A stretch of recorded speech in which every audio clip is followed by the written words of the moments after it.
I-share mo para sa amin. Kanina po, tayo po muna tayong lahat. Dagdagan ko lang yung exercise pang tinuro sa atin ng Doc Jimmy, okay? Ito po ay madaling-madali lang. Kasi kailangan natin, meron din tayong yung tinatawag na aerobics exercise, di ba? Correct? O wala nga po tayong music. But that's true. Kailangan po talaga may music din. Okay. So ngayon, ito lang po ay simple. So, in the middle of the day, kahit ano pong oras, nagunawa nyo na po yung breathing nyo, na pataas, tapos pababa, tapos ginawa nyo na yung pagmasahe nyo, correct? Now, ngayon, gawin naman nyo ay isi-shake nyo ang inyong buong katawan. Simple lang.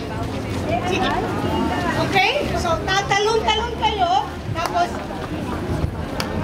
yun po ay kung kayo ay nakakatayo, sige po, lakasan nyo. Kasi ito na pong aerobics nyo, kahit 1 minuto lang. Alright? 1 minuto lang, para natatagtag yung mga katawan nyo, tapos yung mga amoy ng sugo nyo. Okay, jumping rope daw, that's right. Tapos, paikot-ikot kayo.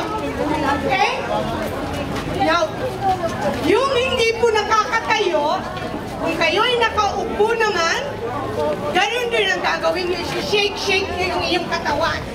Okay? Mahirap po ba yun? Kayang-kaya nyong gawin yun? Kaya ba?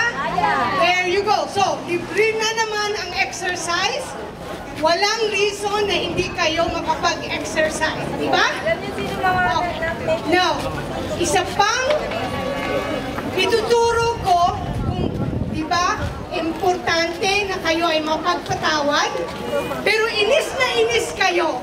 Sa araw na yon, inis kayo, nasa bahay nyo, sa opisina nyo, sa school, kung kayo nasa klase, ito naman po ay exercise na i-release nyo ang inyong mga galit.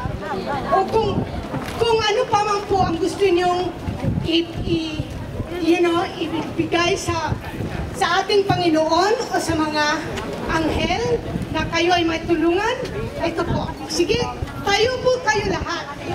Tapos, make sure that you're standing na maganda ang tayo niya. Okay? Shoulders stand. Oh. Are you with me? Okay. Tingnan niyo po, okay?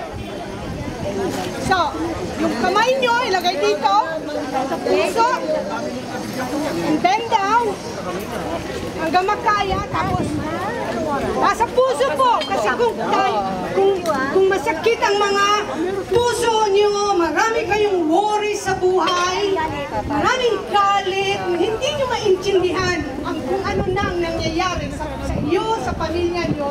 So, bend down, tapos, tapos huminga kayo. So, inhale and exhale.